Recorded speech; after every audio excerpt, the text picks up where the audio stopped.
Hola, ¿qué tal con todos? Muy buenas tardes. El día de hoy vamos a tocar un tema muy importante, trastornos afectivos, el tema que nos han indicado por parte del Departamento de Psicología, a lo cual agradecemos la confianza por permitirnos disertar dicho tema. Muy bien, quien les habla el día de hoy es el psicólogo César Olivares y para mí es un gusto acompañarnos a discutir un tema, trastornos afectivos desde el punto de vista de las neurociencias, un tema que tiene muchos enfoques, muchas formas de cómo ver y bueno. Así que comenzamos de una vez. Muy bien. Para hablar de trastornos afectivos tenemos que hablar de los neurotransmisores. Muy bien. Actualmente tenemos tres neurotransmisores, noradrenalina, dopamina y serotonina. Muy bien. Ambas, ambos neurotransmisores son clave o son pieza vital justamente para el intelecto humano, para la actividad humana y para el placer humano. Entonces, justamente vamos a tocar cada uno punto por punto para ver esa parte. Muy bien, acá en esta imagen que nos acompaña vemos cómo hay la interconexión neuronal, ¿correcto? A un lado tenemos la dopamina, la serotonina como neurotransmisor y al otro lado tenemos a la serotonina. Muy bien. La serotonina, un neurotransmisor clave para el bienestar, la adrenalina, un neurotransmisor clave para la actividad, movimiento, y la dopamina, un neurotransmisor clave justamente para el placer. ¿Sí? Muy bien, acá, la serotonina, pues, tiene que ver justamente con el bienestar, ¿no? La dopamina, justamente, correcto, tiene que ver con la acción. Muy bien, acá, una parte que les quiero compartir, justamente lo que nosotros debemos fomentar siempre es justamente el segregar la serotonina, que es de los transmisores que nos van a dar bienestar, ¿no? Y para eso, pues, hay que aplicar algunas comidas, por así decirlo, ¿correcto? Como reducir también los niveles de estrés, consumir alimentos ricos en omega, ¿correcto? Hacer ejercicio, evitar tomar bebidas estimulantes, dormir las horas necesarias, ¿correcto? Y buscar siempre sitios de mucho sol y mucha luz, ¿correcto? Muy bien. Para hablar de los trastornos afectivos tenemos que definir dos tipos de trastornos, los unipolares como los bipolares. Cuando nos referimos a los unipolares, nos vamos a referir a la depresión. Y cuando nos referimos a los bipolares, nos vamos a referir a algunos episodios maníacos o hipomaníacos. Muy bien, pero ¿qué pasa en la depresión mayor? Ya que estamos hablando del tema de las neurociencias y nuestra fuente, justamente nos vamos a basar el día de hoy en el tema de los neurotransmisores, entender que en la depresión mayor va a haber baja serotonina, va a haber baja adrenalina, noradrenalina, y también va a haber baja dopamina. Justamente cuando todos los neurotransmisores bajan, es donde se produce la depresión mayor. Por eso que vemos una persona con sueño, que no se quiere levantar, ¿no? ¿Correcto? Muy bien.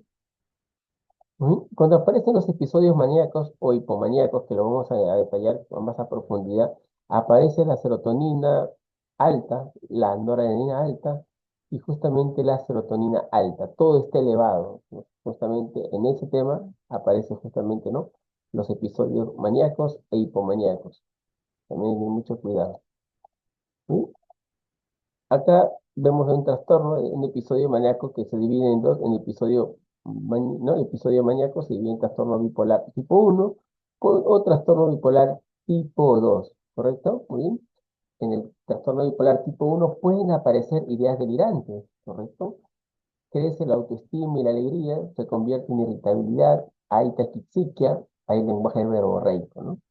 ¿Correcto? En el trastorno bipolar tipo 2 hay ausencia de ideas delirantes, no aparecen ideas psicóticas, por así decirlo, hay optimismo y también el lenguaje verborreico, ¿no? Pero no hay manía. Una característica clave del paciente maníaco es aquel paciente que habla profundamente y no se cansa. Mi nombre es, por así decirlo, mi nombre es Marco, trabajo en Cayetano Heredia, habla muy fluidamente, una conducta verborreica justamente característica de los pacientes maníacos. Muy bien, acá tenemos trastornos. Los trastornos afectivos los vamos a seguir, como le dije, pues, en los unipolares y los bipolares, ¿ya? ¿Correcto? Tenemos acá la depresión mayor, tenemos la manía y la hipomanía, ¿correcto? Si el trastorno afectivo presenta manía, se va a llamar trastorno bipolar tipo uno. Si el trastorno afectivo no presenta hipomanía, se va a llamar trastorno bipolar tipo 2. ¿Veis? Acá. Justamente para estudiar los trastornos afectivos, lo que nosotros tenemos que hacer es siempre es compararlos. Tenemos que comparar los trastornos afectivos, porque solo así es como vamos a llegar a su contenido real, a cómo podemos ir desmenuzando. Muy bien. Tenemos acá la depresión mayor, más conocido como unipolar. Tenemos los trastornos bipolares, que tiene que ver con la manía y la hipomanía. ¿Correcto? Bien, correcto. La depresión mayor, es justamente lo que le dije a usted, la adrenalina baja, baja la energía, la dopamina baja, el placer o la satisfacción también baja, y la serotonina baja. Entonces, justamente cuando la persona tiene la noradrenalina, la dopamina baja, la serotonina baja, justamente decimos que es una persona con depresión mayor. Bien, la etiología, porque siempre es importante hablar de la epidemiología de estos casos, es que justamente en la depresión mayor es el trastorno psiquiátrico más frecuente, ¿no? La depresión se considera que de 100 personas, 50 personas en algún momento van a sufrir algún episodio depresivo, ¿no? En algún momento, ¿no? La prevalencia del 15% de la población, ¿correcto? Afecta a mayores de 40, ¿no? Y más en mujeres, ¿no? ¿Por qué a los 40? Porque justamente a los 40 aparece la crisis de los 40, ¿no? En aquel entonces, por ejemplo, te despiden del trabajo, tus hijos se van de casa, te encuentras solo, tu vínculo de amistades disminuye.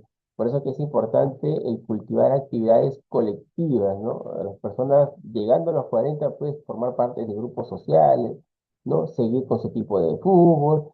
Si vas al gimnasio, continúa yendo al gimnasio, a los aeróbicos. Si perteneces a un elenco de danzas, continúa en tu elenco de danza, ¿no? Porque justamente va a aparecer la crisis de los 40, una crisis que justamente va a impedir, ¿no? Por así decirlo, ¿no?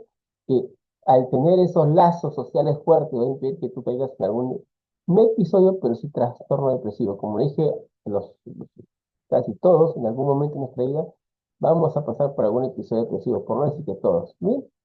Eh, y dentro de la epidemiología que hablamos de la depresión mayor, tenemos a la distimia, que es un poco más leve, pero tiene una característica importante que es mucho más crónico, o sea, es más largo, ¿no? Se suele dar en menores de 30 años, ¿correcto?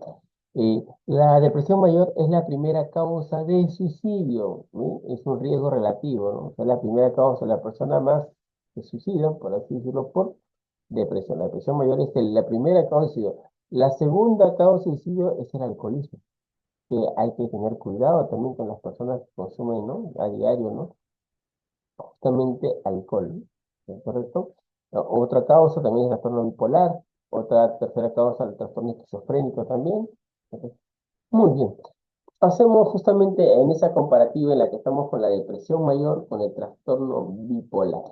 La depresión mayor, ya lo hemos dicho, la consideramos como un trastorno unipolar, pero la bipolaridad, acá la cosa cambia y dice lo siguiente. En el episodio de la bipolaridad, vamos a encontrar que la noradrenalina, aquella neurotransmisor que nos induce al movimiento, está muy elevado. Por eso que te mueves, saltas, caminas de izquierda a derecha, ¿correcto? Que la dopamina también está muy elevada, está full. Entonces, la dopamina, la hormona del placer, está full, ¿correcto? La serotonina, la tranquilidad, el bienestar está abajo. Por eso que aparece la bipolaridad. ¿Correcto? Por un lado, unos neurotransmisores elevados y por otro, neurotransmisor bajo. ¿Correcto? Por lo tanto, aparece la irritabilidad, la disforia, la cólera, se deprime el paciente y puede suicidarse. Acá un punto muy importante. Entre un paciente depresivo y un trastorno y un paciente con trastorno bipolar, ¿quién es más probable que se mate?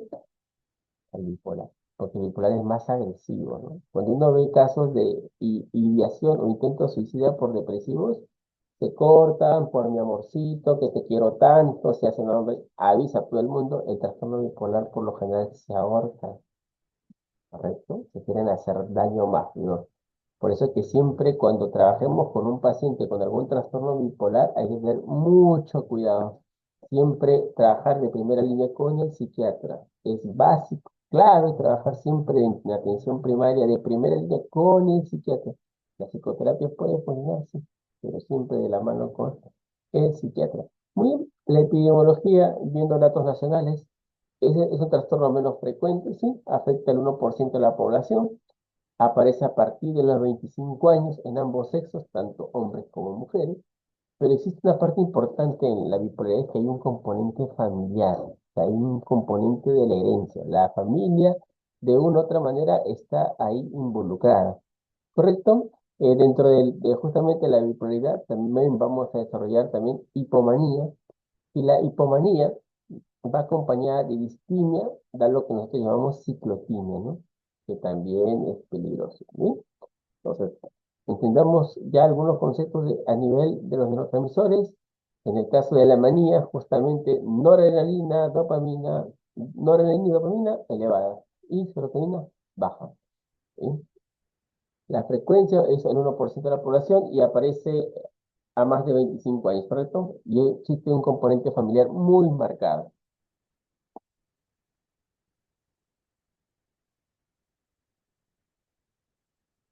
Muy bien, acá algunos ejemplos básicos que tienen que ver justamente con este tema de la depresión mayor. Vemos la imagen de una chica que para sobrepensando las ideas y un caso de trastorno bipolar justamente en la que la persona puede estar alegre, puede estar seria o puede estar irritable, ¿no? Justamente eso es lo que hay que diferenciar, ¿ya? Entonces, justamente la mejor forma de atender o de estudiar los trastornos afectivos es conociendo la psicopatología de los neurotransmisores, ¿sí? Y también la psicopatología clínica de los síntomas, que es lo que vamos a trabajar ahora, ¿ya? Es comparándolo, poniendo uno versus el otro para darnos cuenta de la diferencia. Muy bien, acá aparece la depresión mayor y el episodio maníaco, ¿no? Maníaco bipolar. Vamos a ir paso a paso con calma, muy bien. Para que exista la depresión mayor tiene que haber cambios de humor durante los últimos 6 meses. Cambios de humor. Tiene que haber tristeza patológica, ¿sí? Tristeza. Tiene que haber anedonia, no siente placer. Tiene que haber insomnio, se despierta muy temprano, se acuesta a las 10 y se levanta pues a las 4 o 3 de la mañana. Hay una disminución del apetito, hay mucha disminución del apetito, ¿correcto? Hay una baja energía, porque justamente hay poca noradrenalina, hay baja energía. Su rendimiento y su capacidad para producir y concentrarse también disminuyen enormemente. Hay pensamientos de inutilidad, se siente inútil la persona. Hay ideas de suicidio, que es hacerse daño. Y cuando aparecen las ideas de suicidio, en este caso, ¿no? Que pueden aparecer en los pacientes con depresión mayor, esa es una depresión de tipo psicótica, muy peligrosa, que tiene que ser abordado por diversos frentes. Tienes que pedir el apoyo farmacológico, porque solo no vas a poder. ¿Correcto? Un dato importante acá, si, ya que estamos hablando un poco de suicidio, si les llega algún paciente, o los llaman por un paciente que de repente quiere suicidarse, y no sabemos cómo actuar, las familias suelen llamar al SAMU. Pero el SAMU también tiene su protocolo para casos de ideación suicida de personas que se quieren hacer daño. Y cuando la persona quiere cortarse con un cuchillo y la familia no quiere entrar porque tiene miedo, el SAMU, su protocolo de respuesta en estos casos no interviene mucho, deja un poco de lado y te pide a los familiares que le administres una benzodiazepina, ¿no? No intervienen a ese nivel, esa es la experiencia que puedo decir. Sin embargo, la experiencia que he visto de parte de los bomberos, cuando uno llama, compañero, los bomberos entran, se mete a tu casa y ¡pum!, agarra el cuchillo, por así decirlo. Entonces, ¿qué trato de contar con esta historia? Es que cuando uno encuentra a un familiar que pasa por un episodio de ideación suicida, hay que llamar a ambos frentes, al SAMU como a los bomberos, porque yo he visto que en este caso, pues cuando hemos tenido que socorrer a algunos pacientes psiquiátricos, el SAMU no hemos tenido buena respuesta, ¿no? Pero en el caso de los bomberos, sí hemos visto que bomberos muy valientes se metían al cuarto del familiar, entraban a la casa, le quitaban el cuchillo y, bueno, la persona ya. Hay que recordar que también son ideación suicida, intento suicida, ¿no? Son dos cosas diferentes, ¿no? Si yo voy y escribo una carta de amor, digo me voy a cortar por mi amorcito, tal, cuando más lo hablo, es más probable que no incurra en el intento, que no llegue que no llegue a consumir el suicidio, ¿no? Eh, Gandhi decía una cosa muy importante, decía, si te vas a matar, mátate pero de hambre. ¿Por qué? Porque justamente bueno, van a tener que pasar varias semanas para que puedas morir de hambre, ¿no? Entonces, eso te podría permitir a ti pensar o reflexionar.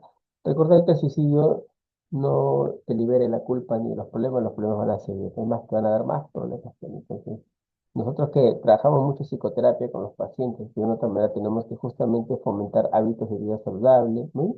Pero no nos desviemos, regresamos al tema central y entramos al episodio maníaco o ¿no? Dentro de la conducta de la bipolaridad. Muy bien, tres síntomas, ¿ve? Acá, para que esté el episodio maníaco, ¿correcto? O el trastorno bipolar, tiene que haber tres síntomas o más durante 7 días.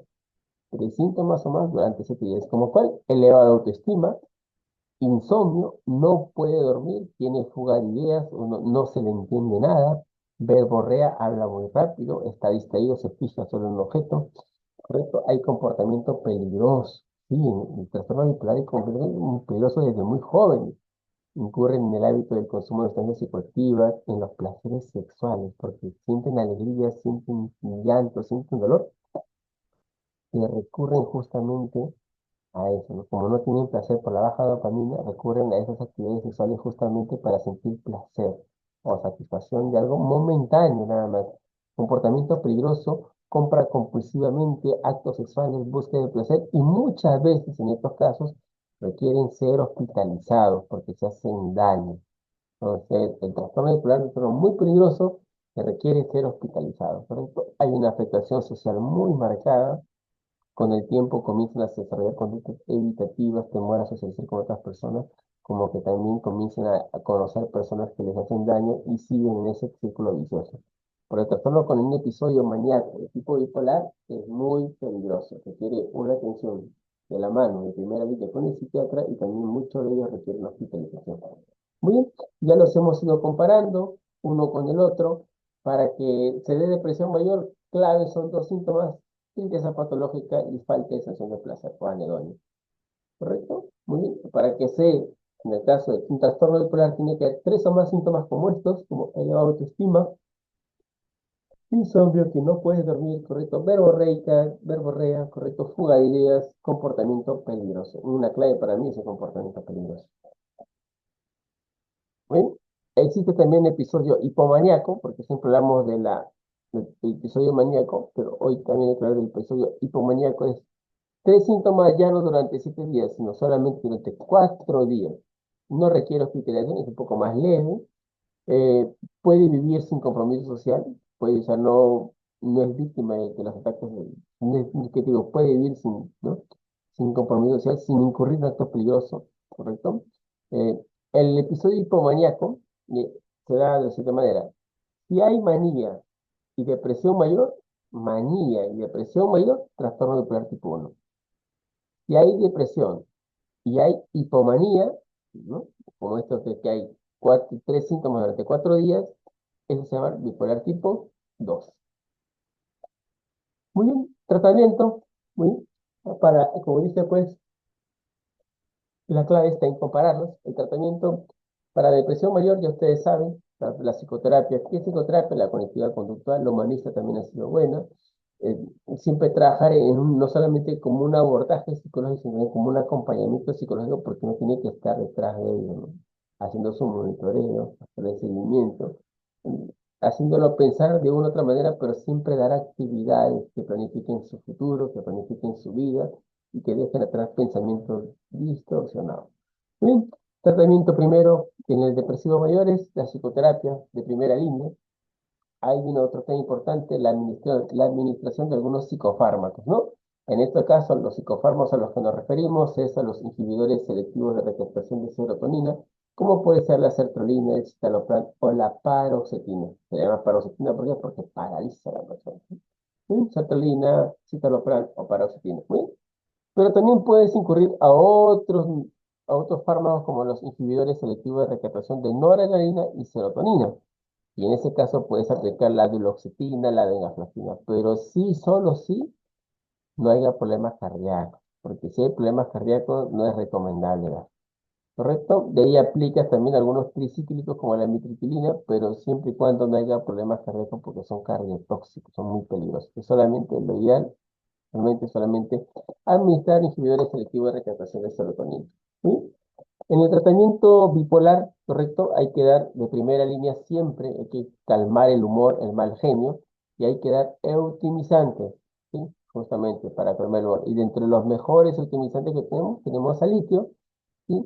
Siempre y cuando no haya problemas cardíacos ni renales, ¿no? Porque recuerden que el litio afecta el corazón, afecta los riñones y también a los leucocitos, ¿no? Si tienes miedo, muchos hablaban de que Alan García sufría, ¿no? Un trastorno bipolar y posiblemente no había retención de líquido gordo, ¿correcto?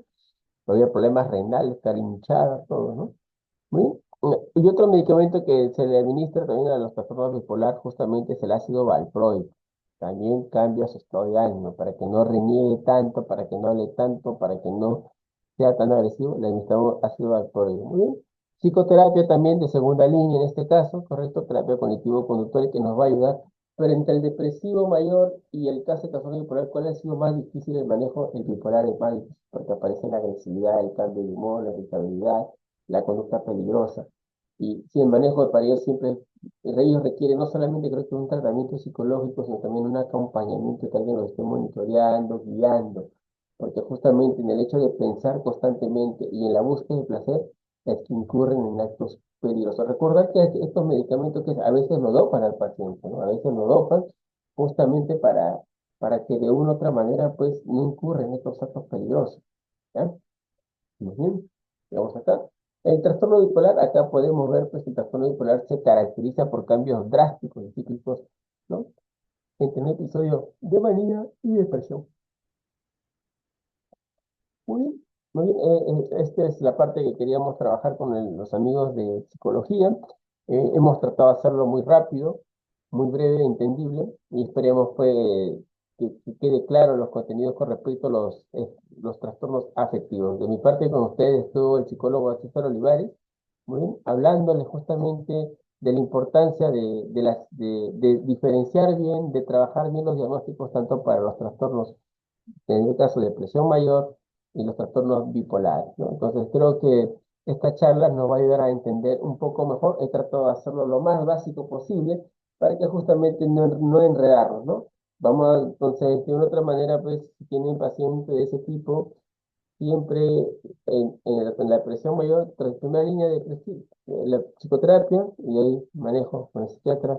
En el trastorno bipolar, primera línea, siempre los atenizantes psiquiátricos y después el tratamiento con la psicoterapia.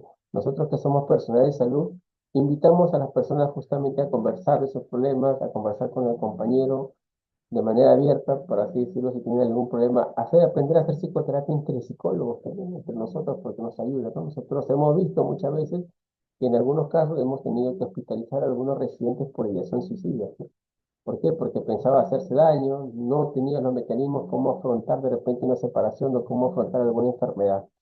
Entonces pasa eso, ¿no? Entonces, justamente nosotros, nuestra labor como promotores de la salud mental va a consistir justamente en ayudar a otros colegas y aprender a hacer psicoterapia entre nosotros porque también vemos, escuchamos y recibimos casos muy fuertes, ¿no? ¿No? Muy fuertes. Muy bien, con ustedes, gracias por la invitación, gracias por seguir compartiendo información con ustedes y bueno, nos vemos hasta otro capítulo y muy agradecido con ustedes y gracias, me vale, buen día.